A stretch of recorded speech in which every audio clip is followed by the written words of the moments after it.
अज्ञानतिमिरान्धस्य ज्ञानाञ्जनशलाकया चक्षुरुन्मिलितं येन तस्मै श्रीगुरवे नमः।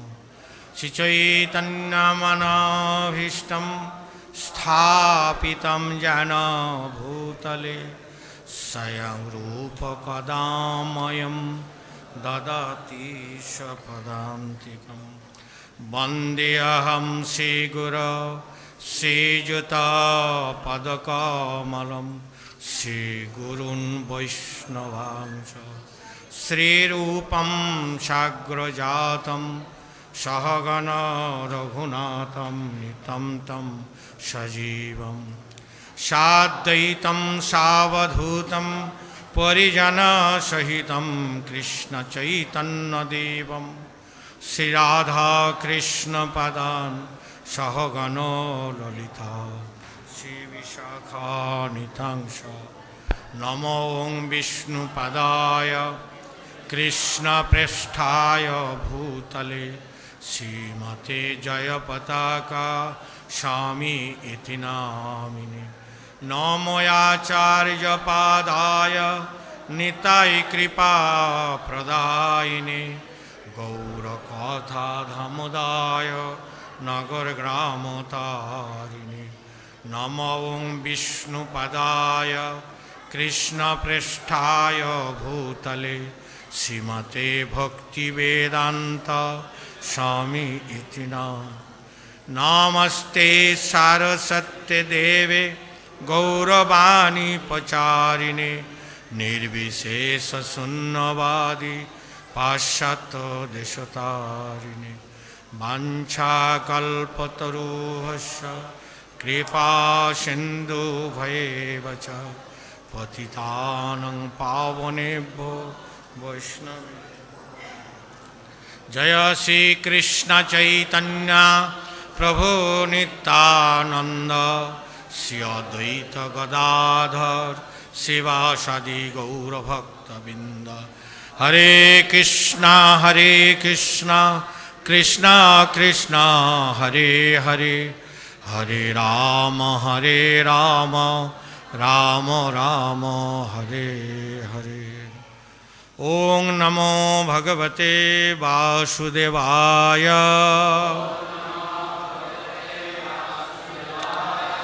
ओं नमो भगवते वासुदेवाय। ओं नमो भगवते वासुदेवाय। नारायणं नमस्कृतं नरं चैव नरोत्तमं देवीं सरस्वतीं व्यासं ततो जयमुदीरये। नष्टप्रायेषु भद्रेषु नित्यं भागवत सेवयं भागवते उत्तम श्लोके भक्तिर्भवति नैष्ठिकी। मुखं करोति वाचालं पंगुलंघयते गिरिं यत्कृपातमं वन्दे श्रीगुरुनाथं परमं। गुरवे गौरचन्द्राय राधिकाय स्तदालये कृष्णाय कृष्णमूर्तये। श्रीमद्भागवतम नवम स्कंद दशम अध्याय। আমরা আজকে অনেক শ্লোক 30 থেকে 50 20খানা শ্লোক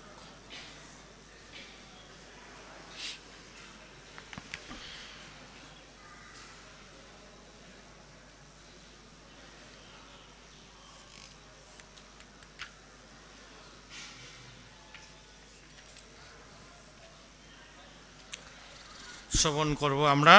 তো আমি 30 নম্বর শ্লোকটা শুধু পড়ব, তাছাড়া শুধু অনুবাদ পড়ব। তারপরে 50 নম্বর বোর্ডে লেখা আছে, আমরা আলোচনা করব। তো ভগবান শ্রী রামচন্দ্রের লীলা, ভগবান এই রামচন্দ্রের লীলা সুখদেব গোস্বামী পরীক্ষিত মহারাজকে সংক্ষিপ্ত সার সমস্ত 32 জন অবতার, তার মধ্যে 10 অবতারকে শ্রেষ্ঠ করেছিলেন আমাদের জয়দেব গোস্বামী, তার মধ্যেই রাম অবতার। এ অত্যন্ত গুরুত্বপূর্ণ একটি আমাদের মনুষ্য জীবন বা সকলের জীবনের জন্য।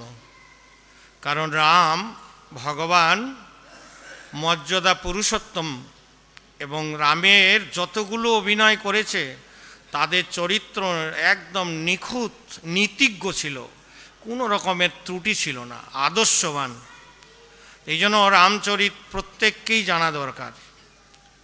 তো আমরা আজ এখন শ্লোক পড়ব, কারণ আগে আমি বোর্ডে পড়ব না, কারণ অনেকগুলো শ্লোক আমি পড়ার পরে 50 নম্বর আমরা পাঠ করব, টাইম তো সংকীর্ণ। যাই হোক, আমি ঘড়ি দেখলে আমি আবার বেশি এগোতে থাকি, সেটা জানি না, ক্ষমা করবেন। তো 30 নম্বর।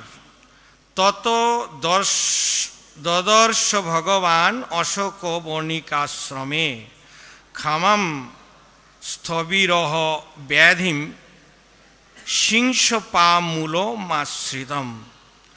অনুবাদ: তারপর ভগবান শ্রী রামচন্দ্র অশোক বনে সিংহপা বৃক্ষের মূলে তার বিরহে কাতর এবং অত্যন্ত ক্ষীণা সীতা দেবীকে দর্শন করলেন। তো রামচন্দ্রের জন্ম, বাল্যলীলা, পৌগণ্ডলীলা সব শেষ হয়ে এসেছে। এসে লঙ্কা রাম দশরথ রাবণ সীতাকে হরণ করে নিয়ে গেছেন, সেতু বন্ধন হয়ে গিয়েছে, এবং ভগবান রাম লঙ্কাপুরীতে পৌঁছে গেছেন। তারপরে বলছেন সংক্ষিপ্ত স্বর, মেন পয়েন্টগুলো তুলে ধরছেন শুধু সুখদেব গোস্বামী। 31 অনুবাদ: তার পত্নীকে সেই অবস্থায় দর্শন করে শ্রী রামচন্দ্র অত্যন্ত দয়াদ্রচিত্ত হয়েছিলেন। তার প্রিয়তম শ্রী রামচন্দ্রকে দর্শন করে সীতা দেবী বদন কমল তখন আনন্দে বিকশিত হয়েছিল। 32 বিভীষণকে কল্পান্ত পর্যন্ত লঙ্কার রাক্ষসদের উপর আধিপত্য প্রদান ভগবান শ্রী রামচন্দ্রের সীতা দেবীকে প্রদান করে ভগবান শ্রী রামচন্দ্রের সীতা দেবীকে পুষ্পক রথে স্থাপনপূর্বক স্বয়ং সেই বিমানে আহরণ করে বনবাস সমাপ্রান্তে হনুমান, সুগ্রীব এবং ভ্রাতা লক্ষণ সহ অযোধ্যায় প্রত্যাবর্তন। লঙ্কা রাবণবধ হয়ে গেলেন, তারপরে পুষ্পক বিমানে চড়ে, সেই বিমানে চড়ে এসেছিলেন কোথায়? অযোধ্যায়। 33 শ্রী রামচন্দ্র যখন তার রাজধানী অযোধ্যায় ফিরে আসেন, তখন পথে লোকপালগণ তার সুগন্ধি পুষ্প বর্ষণ করে তাকে সম্বর্ধনা জানিয়েছিলেন, এবং ব্রহ্মা আদি দেবতারা তখন মহা আনন্দে তার চরিত্র কীর্তন করেছিলেন। অযোধ্যায় পৌঁছে 34 অযোধ্যায় পৌঁছে রামচন্দ্র শুনেছিলেন যে তার অনুপস্থিতিতে তার ভ্রাতা ভরত কেবল গোমূত্রে সিদ্ধ জব আহার করেছিলেন, এবং বলকলের দ্বারা তার দেহ আস্বাদন করে জটাধারী হয়ে কুশাসনে শয়নপূর্বক দিনাতিপাত করেছিলেন। সেই কথা শুনে পরম করুণাময় ভগবান অত্যন্ত অনুতাপ করেছিলেন। এখানে সুন্দর ভরতের ভগবানকে প্রাপ্তির যে তপস্যা, তিনি সফল হয়েছিলেন। গোমূত্র সিদ্ধ জপ আর বলকল পড়ে শুধু কেবল কুশাসনে শয়ন করেছিলেন। কত বছর? 14 বছর। এক বিন্দু তার নীতি থেকে এদিকে আসেনি। ভরতের চরিত্র বিরাট মহান। রামায়ণের এই সকলেরই চরিত্র মহান। এখানে 35, 36, 37, 38 একসঙ্গে আছে। ভরত তখন জানতে পেরেছিলেন যে ভগবান শ্রী রামচন্দ্র তার রাজধানী অযোধ্যায় ফিরে আসেন। তখন তিনি শ্রীরামচন্দ্রের পাদুকা মস্তক ধারণ করে নন্দীগ্রাম অথবা শিবির থেকে, তার শিবির থেকে বেরিয়ে এসেছিলেন। এই নন্দীগ্রাম সেই অযোধ্যার পাশে, এই যে আমাদের নন্দীগ্রাম নয় মনে হচ্ছে, আমি জানি না। তো ভরতের সঙ্গে তখন মন্ত্রীরা, পুরোহিতেরা, সম্ভ্রান্ত নাগরিকেরা শ্রীরামচন্দ্রকে সম্বর্ধনা জানাতে গিয়েছিলেন। বন্দীরা তখন মধুর সঙ্গীত সহকারে ভগবানের মহিমা কীর্তন করেছিলেন এবং ব্রাহ্মণেরা উচ্চস্বরে বৈদিক মন্ত্র উচ্চারণ করেছিলেন। সুন্দর অশ্ব এবং সুবর্ণ রশ্মি সমন্বিত বহু রথ সেই শোভাযাত্রাকে অনুসরণ করেছিল। সেই সমস্ত রথ স্বর্ণপ্রাপ্ত সমন্বিত পতাকা এবং বিভিন্ন প্রকার ধ্বজায় শোভিত ছিল। স্বর্ণ কবচধারী সৈন্য, তাম্বুলিক এবং বহু সুন্দরী বারাঙ্গনা সেই শোভাযাত্রার সঙ্গে চলছিলেন। বহু পদাচারী ভৃত্য, ছত্র, চামর, নানা প্রকার মূল্যবান মণিরত্ন এবং শোভাযাত্রায় উপযুক্ত অন্যান্য সামগ্রী বহন করেছিলেন। এইভাবে ভরত তার শ্রেষ্ঠ ভ্রাতা শ্রীরামচন্দ্রের পদতলে নিপতিত হয়েছিলেন। তার হৃদয় যখন দ্রবীভূত হয়েছিল তখন আনন্দে তার নয়ন অশ্রুপূর্ণ হয়েছিল। ভরত শ্রীরামচন্দ্রের অগ্রে তার পাদুকা দুটি সমর্পণ করে অশ্রুপূর্ণ নয়নে কৃতাঞ্জলি হয়ে দাঁড়িয়েছিলেন।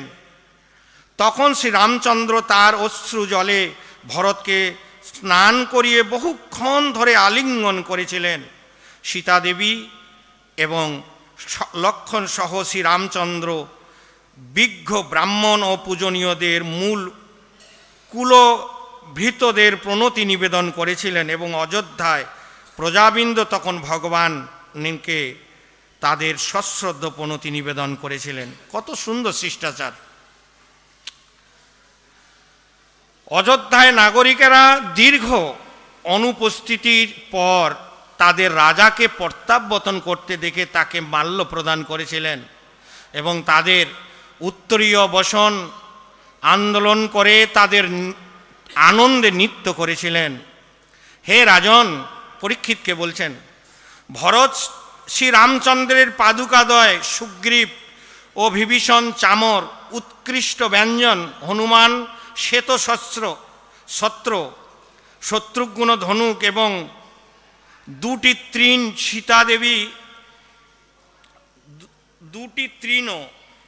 সীতাদেবী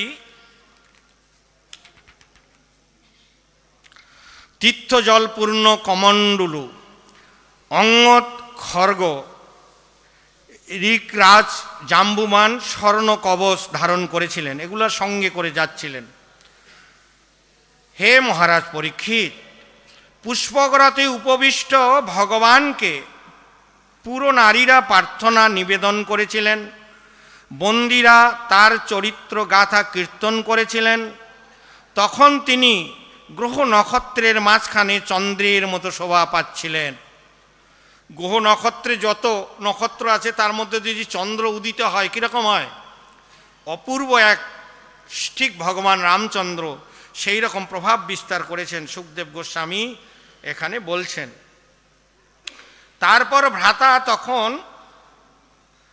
তারপর ভ্রাতা ভরত কর্তৃক অভিনন্দিত হয়ে ভগবান শ্রীরামচন্দ্র উৎসবমুখরিত অযোধ্যা নগরীতে প্রবেশ করেছিলেন। প্রাসাদে প্রবেশকালে তিনি কৈকেয়ী প্রভৃতি মহারাজ দশরথের অনন্যা পত্নী অর্থাৎ তার বিমাতাদের এবং তার নিজের মাতা কৌশল্যাকে প্রণাম করেছিলেন। তিনি বৈশিষ্ট্য আদি গুরুজনদেরও প্রণতি নিবেদন করেছিলেন। তার সমবয়স্ক বন্ধুরা এবং কনিষ্ঠরা তাকে প্রণতি নিবেদন করেছিলেন এবং তিনিও তাদের প্রত্যাভিবাদন করেছিলেন। লক্ষ্মণ এবং সীতাদেবীও সেইভাবে সকলকে অভিবাদন করেছিলেন। এইভাবে তারা সকলে প্রাসাদে প্রবেশ করলেন। এখানে একটি শিষ্টাচার রয়েছে। ভগবান রাম প্রথমে কইকেয়ীকে প্রণাম করেছিলেন। কেন? কইকেয়ী ছিলেন রাজা দশরথের অত্যন্ত প্রিয়, আর রামচন্দ্রের প্রতি কইকেয়ী বেশি স্নেহ ছিল কইকেয়ীর প্রতি, আর কইকেয়ীর বরেই সেখানে গিয়েছিলেন। তিনি কখনো দ্বিধাবোধ করেননি যে বিমাতার আগে যাব কেন। এটা হচ্ছে একটা মানে বিরাট নীতি শিক্ষা। আমরা তো অনেক এইভাবে হিংসা, কেউ যদি আমাকে গালি দিল বা কোনো দিল তার ধারের কাছে আমরা যাই না, কিন্তু এখানে ভগবান রাম দৃষ্টান্ত স্থাপন করলেন, আদর্শ নীতি স্থাপন করলেন। তিনি প্রথমে বিমাতা কইকেয়ীর কাছে গেছে, সুমিত্রার কাছে গেছে, তারপরে তার মাতা কৌশল্যার কাছে গিয়েছিলেন। তো এটা একটা বিরাট শিক্ষা, বহু শিক্ষা। এই রামায়ণের প্রত্যেকটি চরিত্র অত্যন্ত মূল্যায়ন নীতি। মূর্ছিত দেহে চেতনার সঞ্চার হলে যেভাবে দেহ সাহসা উত্থিত হয়, রাম লক্ষ্মণ ভরত শত্রুঘ্নের মাতৃগণ তাদের পুত্রদের দর্শন করে সেইভাবে সহসা উত্থিত হয়েছিলেন। তারা তাদের পুত্রদের কোলে নিয়ে নয়ন জলে অভিষিক্ত করে দীর্ঘ বিরহজনিত শোক থেকে মুক্ত হয়েছিলেন।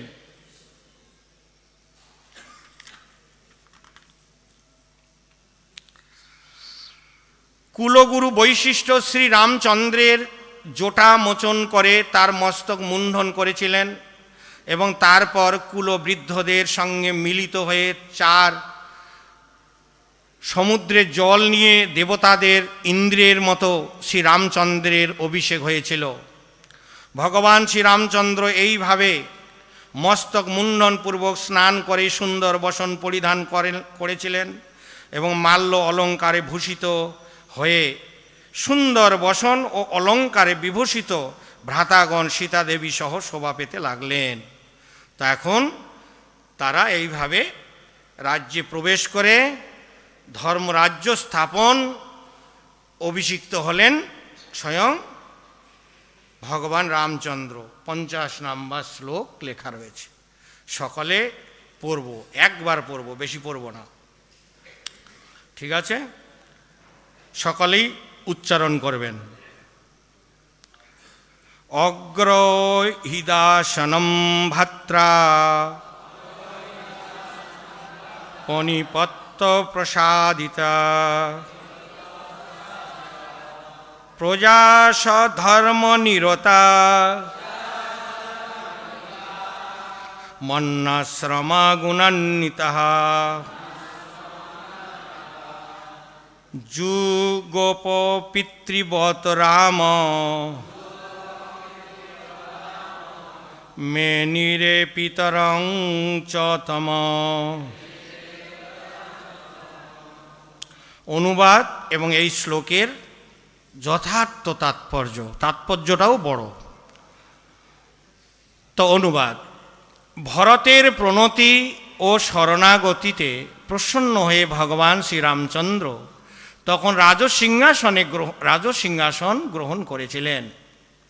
পিতা যেমন সস্নেহে পুত্রকে পালন করেন, ঠিক সেইভাবে তিনি স্বধর্ম নিরত বর্ণ ও আশ্রমোচিত গুণযুক্ত প্রজাদের পালন করেছিলেন এবং প্রজারাও তাকে ঠিক তাদের পিতার মতো মনে করেছিলেন।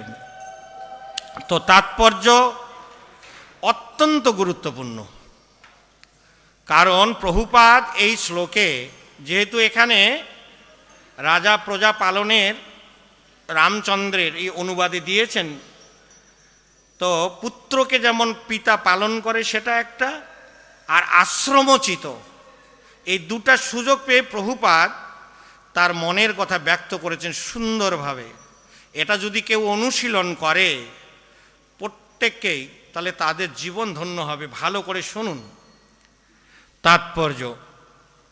রামরাজ্যের আদর্শ মানুষের অত্যন্ত প্রিয়। রামরাজ্য এমনকি এখনো রাজনীতিবিদেরা কখনো কখনো রামরাজ্য নামক দল গঠন করে, কিন্তু দুর্ভাগ্যবশত তারা ভগবান শ্রী রামচন্দ্রের বশ্যতা স্বীকার করে না। তারা ভগবানকে বাদ দিয়ে ভগবানের রাজ্য প্রতিষ্ঠা করতে চায়। তাদের এই প্রকার প্রচেষ্টা কিন্তু কখনো সার্থক হয় না।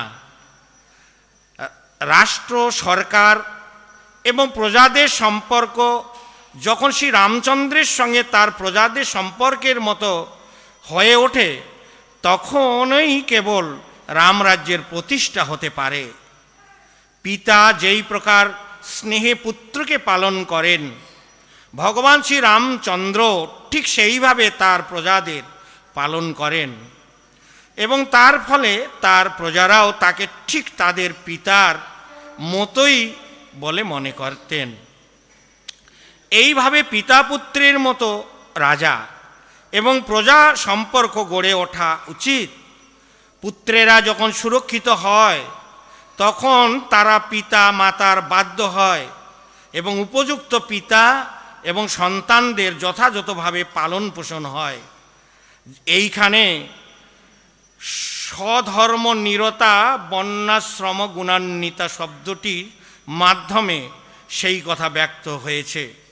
প্রজারা সৎ নাগরিক ছিলেন। রাধা মাধব সখীবৃন্দ কি, পঞ্চতত্ত্ব নৃসিংহদেব কি। কারণ তারা ব্রাহ্মণ, ক্ষত্রিয়, বৈশ্য এবং ব্রহ্মচর্য, বৈশ্য শূদ্র এবং ব্রহ্মচর্য, গৃহস্থ, বানপ্রস্থ, সন্ন্যাস সমন্বিত বর্ণাশ্রম ধর্ম পালন করতেন। এটি যথার্থ মানব সভ্যতা। বর্ণাশ্রম ধর্ম অনুসারে মানুষের শিক্ষা লাভ করা অবশ্য কর্তব্য। ভাগবত গীতায় 4th অধ্যায় 13 শ্লোকে চতুর্বর্ণ ময়া সৃষ্টা গুণ ও কর্ম বিভাগস, 4টি বর্ণ, গুণ ও এবং কর্ম অনুসারে প্রতিষ্ঠিত হওয়া অবশ্য কর্তব্য। সৎ সরকারের প্রথম কর্তব্য বর্ণাশ্রম ধর্ম প্রতিষ্ঠা করা। বর্ণাশ্রম ধর্মের উদ্দেশ্য হচ্ছে মানুষকে ভগবতমুখী করা। বনাশ্রমাচারবতাম পুরুষেণ পুর পুমান বিষ্ণু আরাধ্যতে। সমগ্র বর্ণাশ্রম প্রথার উদ্দেশ্য হচ্ছে মানুষকে বৈষ্ণবে পরিণত করা। বিষ্ণু রহস্য দেবতা। মানুষ যখন ভগবান শ্রী বিষ্ণুর আরাধনা করেন তখন তারা বৈষ্ণব হন। এইভাবে বর্ণাশ্রম প্রথার মাধ্যমে মানুষকে বৈষ্ণব হওয়ার শিক্ষা দেওয়া উচিত, যা শ্রী রামচন্দ্রের রাজত্বকালে ছিল। তখন সকলকেই বর্ণাশ্রম প্রথা অনুসারে শিক্ষা দেওয়া হতো। কেবল আইন কানুন প্রণয়ন করার মাধ্যমেই সৎ নাগরিক সৃষ্টি করা যায় না, তা অসম্ভব। নাগরিকেরা অনাচারী, দস্যু, তস্করে পরিণত হচ্ছে। অতএব কেবল আইন প্রণয়ন করেই সৎ নাগরিক তৈরি করা যায় না। নাগরিকদের যথাযথভাবে শিক্ষা প্রদান করা অবশ্য কর্তব্য। ইঞ্জিনিয়ার, আইনজ্ঞ অথবা জ্ঞানের বিভিন্ন বিভাগের বিশেষজ্ঞ তৈরি করে যেমন স্কুল কলেজের শিক্ষা প্রয়োজন হয়, তেমনি ব্রাহ্মণ, ক্ষত্রিয়, বৈশ্য, শূদ্র এবং ব্রহ্মচারী, গৃহস্থ, বানপ্রস্থ ও সন্ন্যাসী হওয়ার শিক্ষাও স্কুল কলেজের প্রদান করা অবশ্য কর্তব্য। তার ফলে সৎ নাগরিক হওয়ার প্রাথমিক শিক্ষা প্রদান করবে বর্ণাশ্রম গুণান্বিতা। সাধারণত রাজা বা শ্রী রাষ্ট্রপতি যদি রাজসী হন, তাহলে তাদের সঙ্গে তাদের প্রজাদের সম্পর্ক অত্যন্ত সুন্দরভাবে গড়ে উঠবে এবং তখন আর রাষ্ট্রে বিশৃঙ্খলা কোনো সম্ভাবনা থাকবে না, কারণ তার দস্যু তুষ্করের সংখ্যা হ্রাস পাবে। কলিযুগে কিন্তু বর্ণাশ্রম প্রথা উপেক্ষিত হওয়ার ফলে মানুষ সাধারণ দস্যু তস্করে পরিণত হয়। গণতান্ত্রিক প্রথায় এই প্রকার দস্যু তস্করেরা স্বাভাবিকভাবেই অন্যান্য দস্যু তস্করের থেকে অর্থ সংগ্রহ করে এবং তার ফলে প্রতিষ্ঠিত রাষ্ট্রেই প্রচণ্ড বিশৃঙ্খলা সৃষ্টি হয় এবং সর্বত্র অশান্তি বিরাজ করে। সেই সমাজে কেউই সুখী হতে পারে না। কিন্তু সৎ রাষ্ট্রের আদর্শ আমরা শ্রী রামচন্দ্রের শাসন ব্যবস্থা থেকে দেখতে পাই। মানুষ যদি তার আদর্শ অনুসরণ করে তাহলে পৃথিবী সর্বত্রই রামরাজ্যের প্রতিষ্ঠিত হবে। এখানেই ছিল প্রভুপাদ কর্তৃক তাৎপর্য সমাপ্ত। জগৎগুরু ছিল প্রভুপাদ কি। তো অপূর্ব সুন্দর এই রাম কথা। রাম মানে আনন্দদায়ী, কারণ রামের নাম যখন রাখেন বৈশিষ্ট্যমণি, তার কোলে দেন, নেওয়ার সঙ্গে সঙ্গেই বলছে পৃথিবীর আনন্দদাতা হচ্ছেন এই রাম। আর এই রাম রাজ্য অত্যন্ত দৃষ্টান্ত স্থাপন হবে। তাই ভগবান মর্যাদা পুরুষোত্তম, তারপরে ভরতকে বলা আছে যে সারা পৃথিবী যিনি ভরণ পোষণ প্রদান করেন, তার জন্য তার নাম ভরত রাখা হয়েছে। তারপরে রাখা হয়েছে শত্রুঘ্নের নাম। শত্রুঘ্ন হচ্ছেন তিনি, তার নাম উচ্চারণ করলে সমস্ত হৃদয়ের শত্রু তারা বিতাড়িত হবে, এত বড় গুণান্বিত। তারপরে লক্ষণ নাম রাখা হয়েছে। লক্ষণকে যখনই কোলে দিলেন বলছেন এ লাখো লক্ষণ এর মধ্যে বিরাজমান, এর লক্ষণ ব্যাখ্যা করা যাবে না, তাই এর নাম লক্ষণ। তো রাম এই চরিত্রের প্রত্যেকের চরিত্র অপূর্ব, এক নীতিজ্ঞ এবং দৃষ্টান্ত স্থাপন করেছেন। কারণ এই বাল্মীকি মুনি রামায়ণ রচনা করেছেন রাম আবির্ভূত হওয়ার আগেই। কারণ রাম জন্ম হয়নি, তার আগে রামায়ণ লেখা হয়ে গিয়েছিল। তাই বাল্মীকি মুনি যেভাবে এই রামকে স্থাপন করেছেন, রাম তার নীতি থেকে বিন্দু মাত্র একদিকও আসেনি। তিনি প্রতিজ্ঞা করেছিলেন। রঘুকুল এক প্রথা ছিল, সে প্রথাটা হচ্ছে কি, একসময় রাজা দশরথ সেই প্রথা বলে দিয়েছিলেন, রঘুকুল নীতি চলিয়ায়, বলছে প্রাণ যায় তবু বচনও না যায়।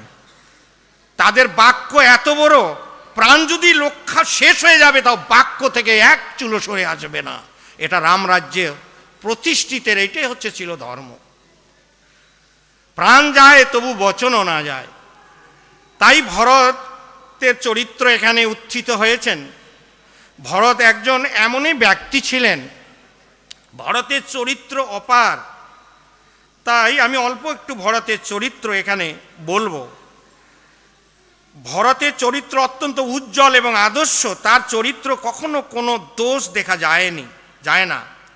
ভরতের মহিমা অপার। বাল্মীকি রামায়ণে তাকে বিষ্ণুর অবতার বলা হয়েছে। সেই সঙ্গে তার চরিত্র তাকে এক সাধু, শিরোমণি, আদর্শ প্রভুভক্ত, মহাত্মা, নিষ্প্রিয়, ভক্তিপ্রধান, কর্মযোগী বলে সিদ্ধ করেছেন। ভরত ধর্ম নীতিজ্ঞ, সদ্গুণ সম্পন্ন, ত্যাগী, সংযমী, সদাচারী, প্রেম ও বিনম্রের মূর্তি, শ্রদ্ধাবান, অত্যন্ত বুদ্ধিমান ছিলেন। বৈরাগ্য, সত্য, তপ, ক্ষমা, তিতিক্ষা, দয়া, বাৎসল্য, ধৈর্য, বীর্য, গাম্ভীর্য, সারল্য, সৌমত্য, মাধুর্য, উৎকর্ষ সত্ত্বেও আত্ম আঘাবিহিতা ও সুহৃদতা ইত্যাদি গুণ তার মধ্যে বিশেষভাবে বিকশিত হয়েছিল। ভাতৃপ্রেম তো যেন তার এক সজীব মূর্তি রূপে বিরাজ করেছিলেন। তো এই হচ্ছে ভরত। তার মধ্যে কোনো অংশে কম ছিল না। অনেকে অনেক কিছু ভেবেছিলেন ভরতকে নিয়ে, তো সে রাজত্ব তার ভাব কখনো এটাও তিনি করেননি। কিভাবে তিনি তার প্রভু আজ্ঞা পালন করেছিলেন, বিন্দু মাত্র তার নীতি থেকে এক চুলো তিনি সরে আসেনি। এই জগতে আমাদেরকে যদি ভালো হতে হয় তাহলে নীতি লাভ করতে হবে। নীতিজ্ঞ ব্যক্তি এই জগতে শ্রেষ্ঠ লাভ করতে পারেন। যারা নীতি জানে না, নীতিজ্ঞ নয়, নীতি পালনে অসমর্থ, তারা ভগবত ভক্তি পদে অগ্রসর হতে পারে না। এই জন্য নীতিজ্ঞ হলে সব কিছু লাভবান হতে পারি আমরা। তা আমরা এই নীতি পালনেই আমাদের কি হয়, নীতি পালনেই আমরা অক্ষমতা হয়ে যাই। কেন? আমাদের নীতি ভুলের জন্যই আমরা কিন্তু ভক্তি পথে অগ্রসর হতে পারি না। এই হচ্ছে জগৎ। আর বর্তমান পরিস্থিতি এখানে লিখেছেন প্রভুপাদ, এই চতুর্বর্ণ মায়া সৃষ্টা গুণ ও কর্ম বিভাগ ভগবান করেছেন, এগুলো কলিযুগে সব ধূলিসাৎ হয়ে গিয়েছে, কিছুই নেই, কোনো শিক্ষা ব্যবস্থা নেই, কোনো আদর্শ নেই। হ্যাঁ, আগে গ্রামে গঞ্জে, আগে আমি আমার লাইফেও গ্রামে গঞ্জে রামায়ণ গান হতো, রামায়ণ পালা কীর্তন হতো, আগে হতো। এখন এগুলো নেই, এখন অর্কেস্ট্রা নিয়ে আসছে মার্কেটে। কি শিক্ষা লাভ করবে বাচ্চারা, শিশুরা কি শিক্ষা লাভ করবে? মায়েদের কাছে শিক্ষা লাভ করবে রামায়ণ মহাভারতের গল্প কোথা থেকে হচ্ছে? সেটা হয় না। টিভি সিরিয়ালের কোন কোন চরিত্র সেগুলো বাচ্চার সঙ্গে শেয়ার করে। পড়াশোনায় শিক্ষা লাভ নেই। হ্যাঁ, সেদিন আমি নবদ্বীপ যাচ্ছিলাম, একজন ব্যক্তি যাচ্ছিলাম, সে বলছে যে আগের শিক্ষা নেই, আগে বাল্য শিক্ষার মধ্যে যা শিক্ষা ছিল এখন এগুলো নেই, এখন উদ্ঘট পড়াশোনা, সব বিলটু কিলটু, কোথায় কি সব ফালতু পড়াশোনা, কোনো শিক্ষা নেই। তো এইরকম হিন্দু ধর্ম আস্তে আস্তে চলে যাচ্ছে রসাতলে। এই জন্য বাচ্চারা ধর্ম সম্বন্ধে কিছুই শিক্ষা লাভ করছে পাচ্ছে না। তারা জানে না রাম আছে, ভগবান কৃষ্ণ আছে, এগুলো কিছুই জানতে পারে না। আর তারা শিক্ষা লাভ করছে ঠিক ওই রকম। হ্যাঁ, বিদেশি শিক্ষা, অর্কেস্ট্রা, এইসব কোনো শিক্ষা নেই। তো কি করে হবে? এই জন্য রসাতলে যাচ্ছে। আর এদিকে অন্য সম্প্রদায় দেখুন, মুসলিম সম্প্রদায়, তারা প্রতিদিন নামাজ পড়ে, তাদের হয় নামাজের 5টা ভাগ আছে। তারা দেখুন, তারা একম দ্বিতীয় নাস্তি, আল্লাহ ছাড়া, আল্লাহর নির্দেশ ছাড়া তারা কেউ অন্য কাউকে ভগবান বলে না, আর কোনো কিছু পালনও করে না। তাদের নামাজের মন্ত্রটা ওটাই শিক্ষা দেওয়া হয় যে আমরা কারো কথা শুনবো না, শুধু আল্লাহরই কথা শুনব। আর আমাদের কোনো শিক্ষা নেই, গীতা ভাগবত সব উঠে গিয়েছে, পড়াশোনায় সিলেবাসে নেই, উঠে গিয়েছে। আমাদের স্কুল কলেজ শিক্ষা দিচ্ছে, ভুল শিক্ষা দিচ্ছে। এই হচ্ছে আমাদের সমাজ। তাহলে আমরা নীতি আদর্শ কি করে শিখব? মা বাবার কাছেই নীতি আদর্শ শিক্ষা হয়। সীতা দেবী, তিনি তার চরিত্র এখানে দেখুন, তিনি মা। হ্যাঁ, এখানে অনেকগুলো মায়ের কাহিনী রয়েছে। হ্যাঁ, অহল্যা, তারপরে মন্দোদরী, তিনি একজন সতী, তারপরে সীতার কাহিনী রয়েছে। তো এগুলো আদর্শ দৃষ্টান্ত স্থাপন করেছে।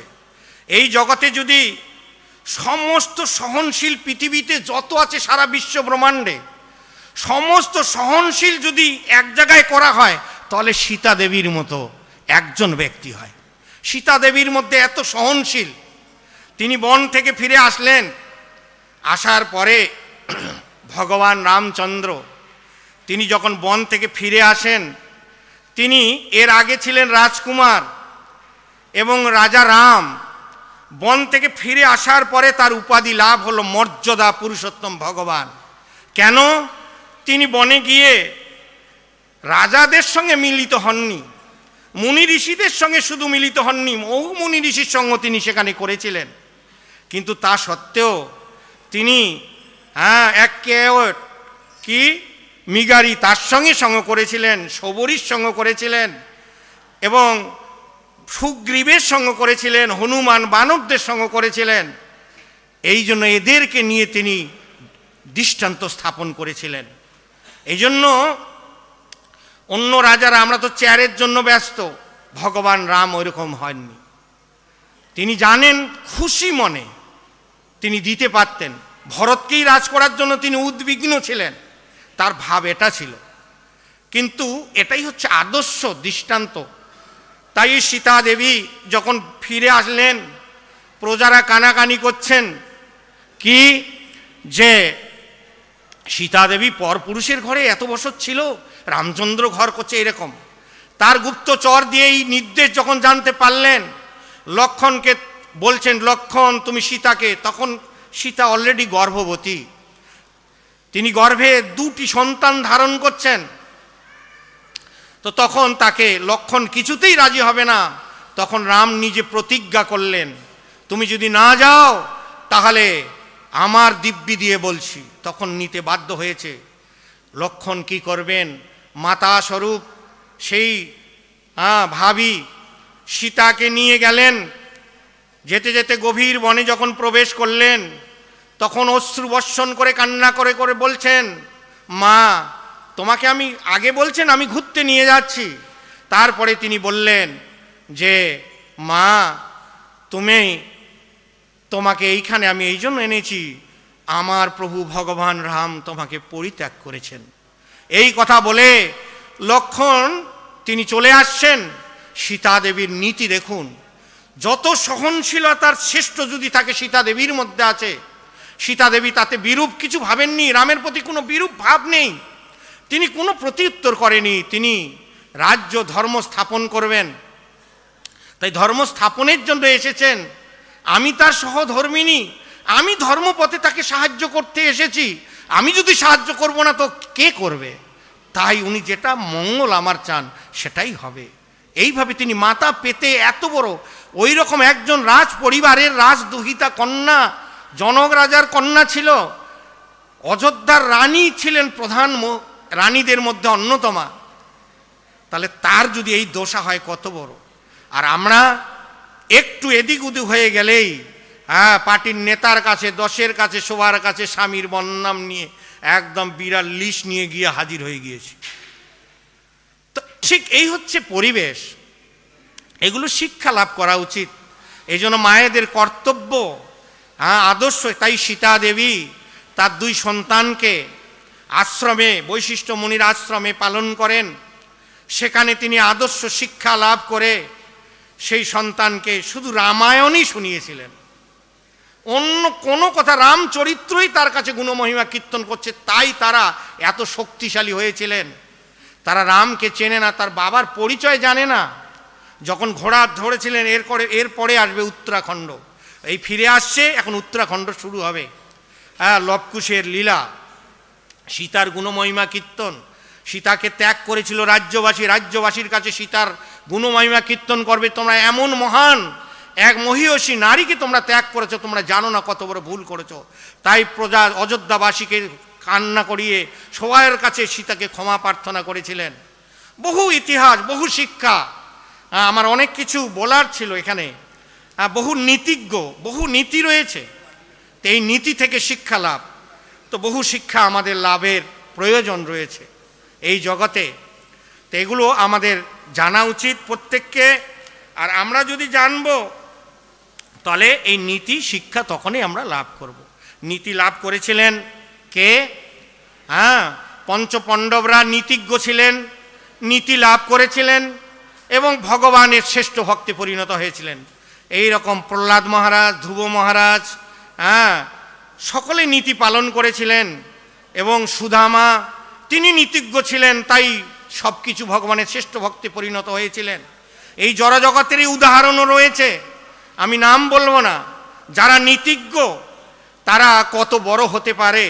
উদাহরণ দিচ্ছি, একজন ব্যক্তি চা ফেরি করতেন, সে রাষ্ট্রের প্রধানমন্ত্রী হয়েছেন। নীতিজ্ঞ, নীতি পালনে যারা আদর্শ তারাই এই জগতে নীতিজ্ঞ ব্যক্তি হতে পারেন।